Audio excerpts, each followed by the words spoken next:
Alright, so hump day. This is Wednesday. It's the 7th of December. And yesterday I was flying high, like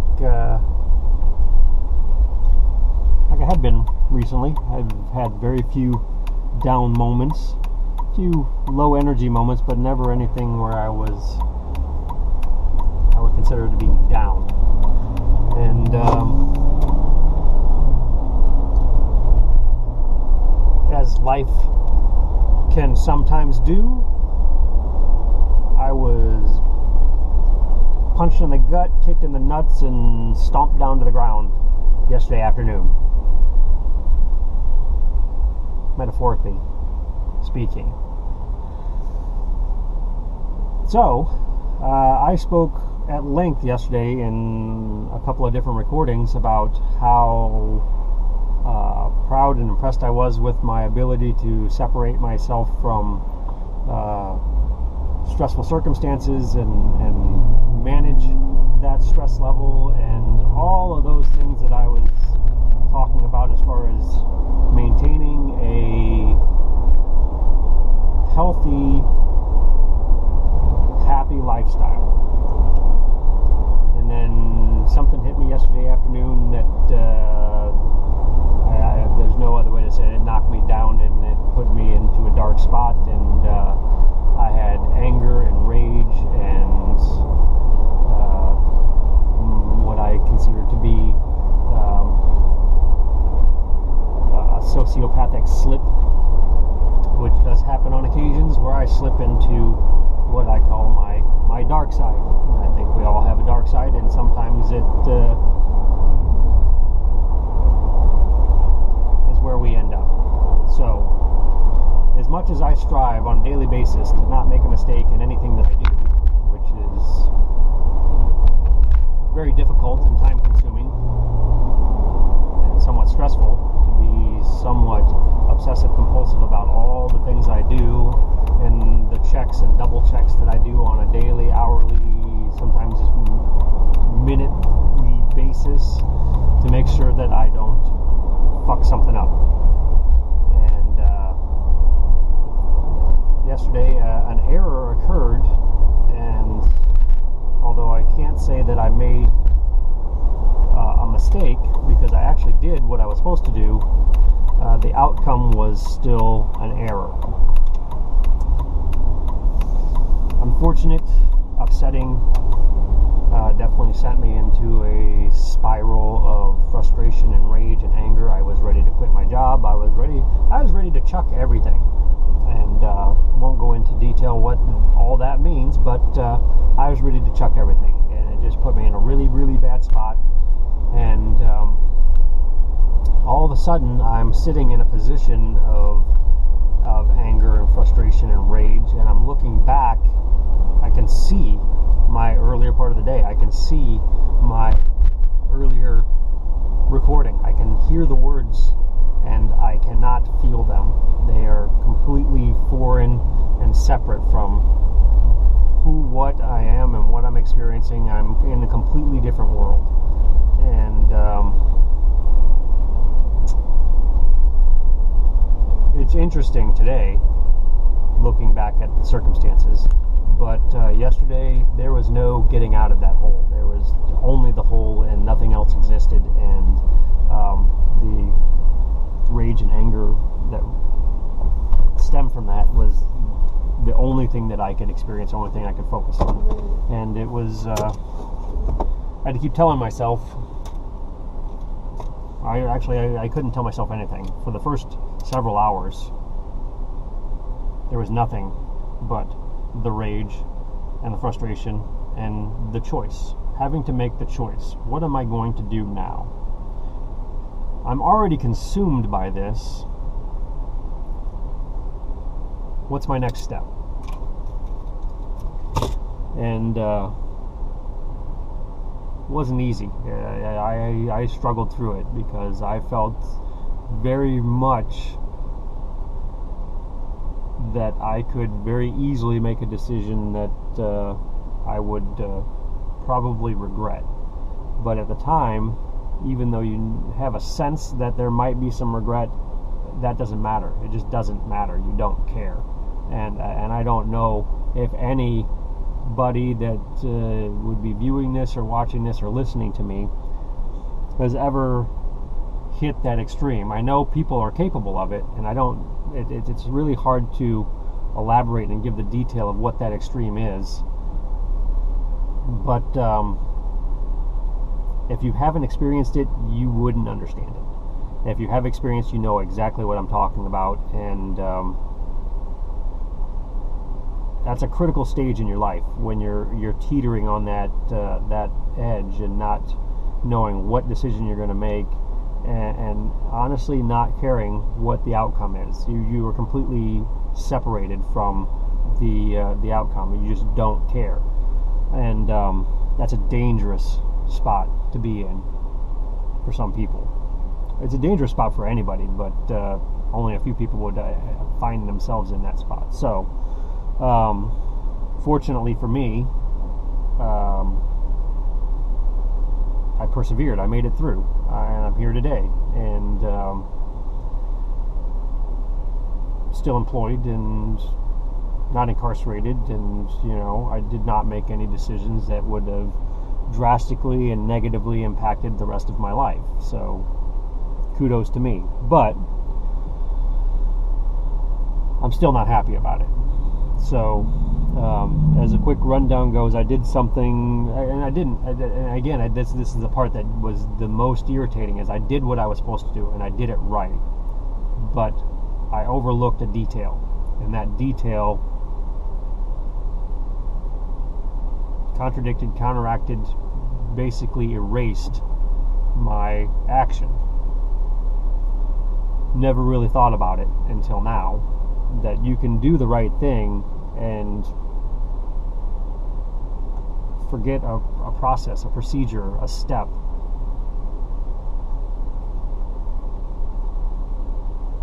Overlook something, and that action is then negated. So basic details, I had a listing, I had specific instructions from an owner that had financial ramifications that were supposed to be carried over to any future applicants, and I made the changes. I made them, and I have proof based on my systems, how I process and handle things, that I did it. What I forgot, and this is my only explanation, the only thing that I do not remember, and this is a guess, and it's the only guess that makes any sense, I forgot to save. I forgot to hit save. I made changes in a listing in the MLS. I made them. I remember making them. I copied and pasted those changes into our database, which is my system. Changes made in MLS first, copied out of that, and I copy and paste everything. Again, it's part of my obsessive compulsive desire to never make a mistake. Is once I know information is correct and it's been verified, I don't take the chance of making a mistake, of miskeying anything. I copy and paste everything, and it doesn't matter what I'm doing. Anything that I'm doing that has anything to do with anything, if I have to transfer information from one spot to another, it's copy and paste, because once I know it's completely correct and right and valid in one spot, I don't want to have to recreate and verify that it's correct in another spot. So copy it out of where I know it's right and put it in the new spot and then send it. So I copied it out of the MLS and I put it into our database, which is my process. I went back through yesterday when this came up and I was trying to figure out what happened, and the information in our database is there. It's correct. So I copied it and I pasted it. It's there. It's right. The only thing that I can think of is after I copied and pasted it, I got sidetracked. I got sidestepped. I don't know what happened. Distracted. I got a phone call. Who knows? I got somebody asked me a question. Who knows what happened? But I must not have hit save, and I don't remember hitting save. I remember doing all the work, and I remember having the screens open. I remember having them side by side. I can visually, I see it. I know I did it 100% without a doubt. I did it, but I honestly I don't remember hitting save. And when I didn't hit save and my internet logged out, it erased everything. But it didn't change the fact that the owner requested certain financial considerations from the future tenants that the tenants were not aware of. So ethically, I was looking at a situation where I could probably lie. I could probably cover it up. I could make the changes, pretend like I did it. I could not tell anybody, and I can say, all right. And then when the tenants, if the tenant even noticed, because I don't even know 100% that they even knew what they were possibly responsible for. But it came down to a question of ethics, of honor. And ethically, I just could not do it. I couldn't, even though I know I made the change wasn't out there, it wasn't active, it wasn't available. And as much as it was going to cause me to suffer to have to pay $100 a month for something that I really doesn't benefit me, it was the only solution to the problem that my conscience would allow me to accept. I could have tried to negotiate something with my employer, and maybe we could split the cost, but honestly, it was a situation that I had full responsibility for. It was my responsibility to make sure that was correct. And even though I know I did it right, I overlooked something. It was one tiny error, and it's going to cost me $100 a month for the next 12 months because the owner expects the compensation, and the tenant was not told that they would be responsible for it, and that makes me responsible for it, nobody else. So as much as I have struggled and put effort into freeing up as much money as possible to give us a better lifestyle, to be able to afford to do the things that we want to do and increase our quality of life, we're taking a hit financially. From an ego standpoint, the fact that I made a mistake it's burning me up inside. I mean, I got to be honest. That affects me, and I'm still dealing with it. I'm in much better space today than I was yesterday, but I'm still being affected by it, and I'm working my way through that. I am trying to find that forgiveness inside me to let that go. But I'm still angry, and there was a point last night where my anger and frustration and rage was so intense that it disconnects me from humanity. I no longer see anything for what it is. I just see potential receptacles of my rage, and that's all I'm going to say about that. And it was a bit of a scary time because I wasn't sure what I was going to do, where I was going to go with that, and again, I was ready to quit, and I was ready to be done with everything over something as simple as a little mistake. And in the scheme of everything, $100 a month really doesn't matter. But knowing where we came from not having anything, and I mean nothing, to having financial flexibility now, and making those steps in the last year or so to increase that so that we can enjoy more of the life we have, and what that actually entails from a dollar and cents perspective, what that entails, doing maintaining a monthly budget for your household, and getting everything you want to get in the way that you want to do it, and giving yourself that lifestyle. $100 a month is a setback. I mean, I monitor it and I maintain it down to $10, $25. So any $10, $25 fluctuation in a month, I'm aware of, whether it's a negative or a positive. I'm constantly aware of it, and I track that. And so a $100 expenditure every month now that again doesn't benefit me in any way. It's more of a penalty. It bothers me. So. But I'm here today, and I'm back to work, and I talked to my boss about it, and I've accepted it. I've come to terms with it. Whether I'm happy about it yet or not, I don't know that I'll ever be happy about it. I'll be happy when it's over. But it's important that I document this, because the way I was traveling yesterday, I really felt untouchable. Felt like there was nothing I could trip over. It's running a marathon and leading the race and tripping over your own shoelace and losing all the ground you gained on everybody and falling behind. I mean, there's always so many metaphors that I can throw at this to try and help people understand, but I've been living in existence where nothing bad can happen. And nothing has changed. I didn't,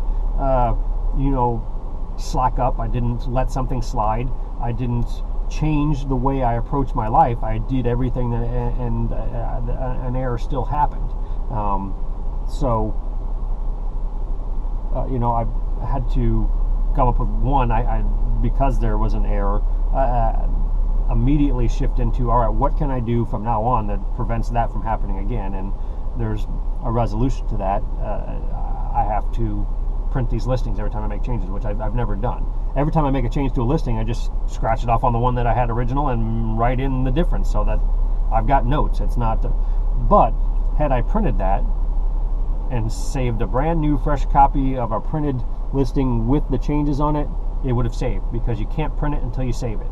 So yeah, I would have had to save it, and I would have had to print it, and I would have had a physical hard copy showing that the changes were made, which would have saved me everything as far as I'm concerned. If I had that printed copy and for some reason it reverted back to the original listing without those changes in there, I would have had physical proof that I made that change and it was not my error. So from now on in my process, whenever I make a change, whether it's a price change or an incentive change, an availability change, anything that has to do with a change, I will have to print a new listing. So a new step for me.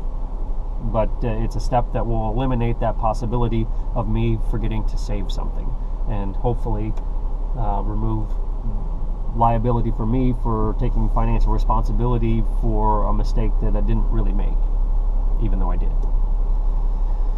So I keep hearing the Rocky speech from whichever one that is, Rocky Balboa, where he's like, it's not how hard you can hit, it's how hard you can get hit and still keep moving forward. And I got hit yesterday, and I wasn't expecting it. So back to fighting analogies. You always have to be prepared to fight. You always have to train yourself to fight, whether that's verbally or physically. Be ready to fight, but pick your battles. There's no reason to fight every day just to fight. You have to pick and choose when it makes sense and when you actually have to do that, and you have to be prepared to get hit, and you have to be prepared to recover and get back up and continue to move forward, and that's what I'm doing today. So I have a ton of things to do.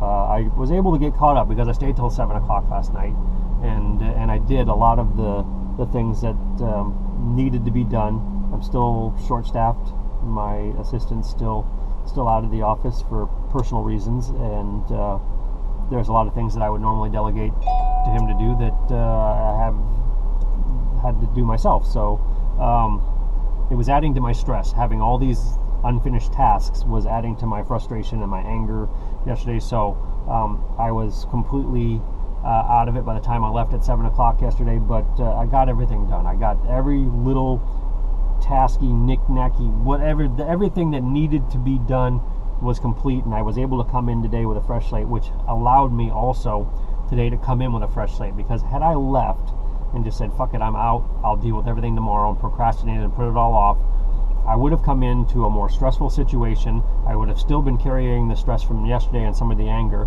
and it flared today. I have an idiot fucking tenant that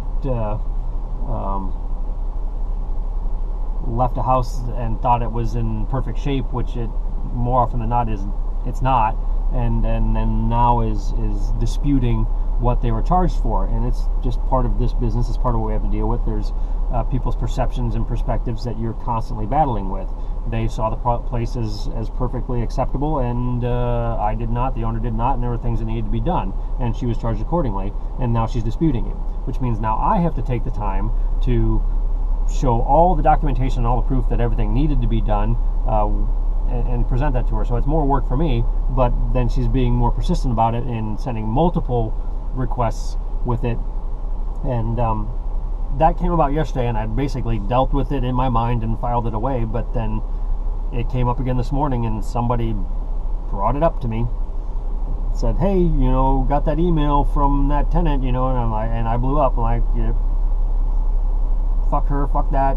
She'll get it when I fucking get around to it. She was rightfully charged all that shit, and she kissed my fucking ass, and it just boom, it was like that. I mean, I'm still hot on the inside, so it just needed something to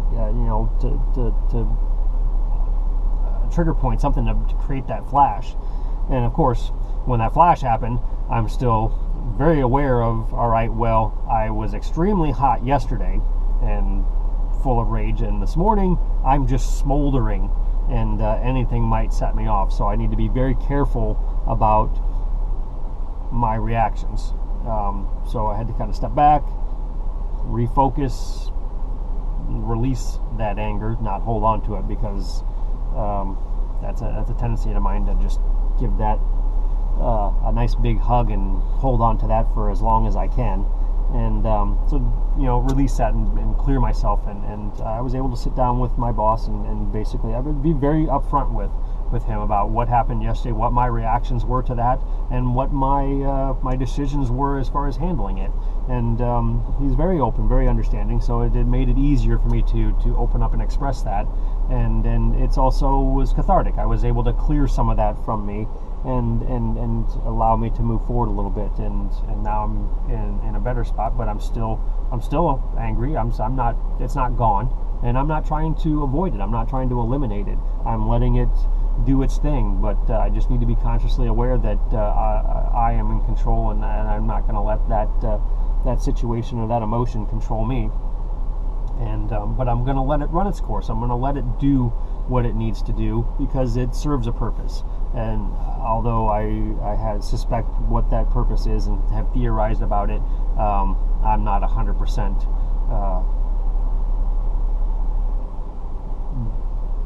fully understanding it, so it's not important.